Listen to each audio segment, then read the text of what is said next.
সম্পর্ক হচ্ছে গিয়ে যখন ও ক্লাস 8-এ আর আমি তখন ক্লাস 6-এ।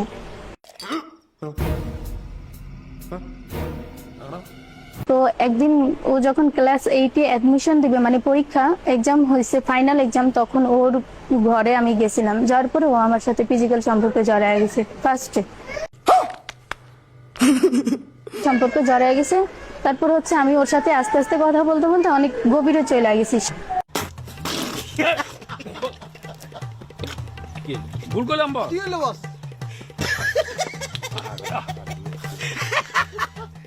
আমার সাথে যতদিনই দেখা করতো, যতদিনই থাকতো, বা যতদিন ওর সাথে আমার কথা হইতো, ও আমার বাড়িতে যাইতো, তখন ওর সাথে আমার ফিজিক্যাল সম্পর্ক।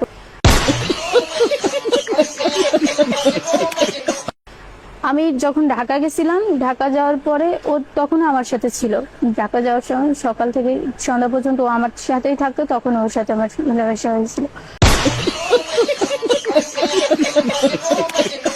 তো ঢাকা থেকে আমি দেশে আসছি, ও আমাকে নিয়ে আসছে, তখন হয়েছে। আবার দেশ থেকে আমি যখন গেছি, ঢাকাতে নিয়ে গেছি, ও আমারে নিয়ে গেছে, তখনও হয়েছে। আর আজকে হয়েছে মূলত ও আমাকে, আমার একটা রিপোর্ট ছিল, মেডিকেল রিপোর্ট ছিল, ওইটা নিয়ে ওর বাসায় যাইতে বলছে। বাসায় আমার মেডিকেল রিপোর্ট ছিল একটা, তো ও আমাকে বলছে যে ওইটা নিয়ে তুমি বাসায় আসো। ওদের বাসার ওইখানে একটা ব্রিজ আছে, ওইখানে বলে যে ওইখানে যাইতে। তো আমি আমার ঘর থেকে মেডিকেল রিপোর্টটা নিয়ে ওর কাছে গেলাম। যাওয়ার পরে ও আমাকে ওর ঘরে নিয়ে গেছে।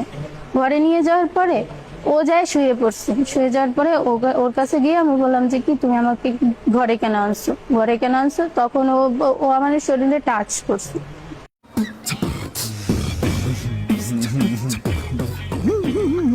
টাচ করার পরে তখন আমি বললাম, হঠাৎ করে ওর ভাই চলে আসলো। ভাই চলে আসার পরে ওর ভাই ওর আম্মুকে ডাক দিল। ওর আম্মুকে ডাক দেওয়ার পরে ওর আম্মু এসে আমার গলায়, আমার ওড়না দিয়ে আমার গলায় ফাঁস দিয়ে দিচ্ছে। ফাঁস দিয়ে ধরার পর ওর ভাইও আমাকে মারছে, ওর আম্মুও মারছে, সবাই মারছে। পরে আমি যখন আমার বাসায় কল দিছি, ওই টাইমে আমার ফোনটা নিয়ে মেহেদি ভেঙে ফেলার পরে ও আমাকে ইচ্ছা মতো ঘরে মারছে। আমাকে একা ইচ্ছা মতো ও মারছে, ওর ভাইও মারছে, সবাই মারছে, ইচ্ছা মতো ও মারছে মায়েরা। তারপর ও আমাকে নিয়ে ঘর থেকে নিয়ে ওদের সামনে একটা ক্ষেত আছে, ওইখানে পানি জমা আছে, ওইখানে নিয়ে ও আমাকে ডুবায় ধরে, তারপরে আমার ফোন নিয়ে ওইদিকে মাটির নিচে ইয়ে করে রাখছে দিবে। আর আমি চাই ও আমাকে বিয়ে করুক। আমাকে কেউ বিয়ে করবে না, কেউ না, আমাকে কেউ বিয়ে করবে না। আমি চাই না, কে বিয়ে করবে একটা মেয়েকে?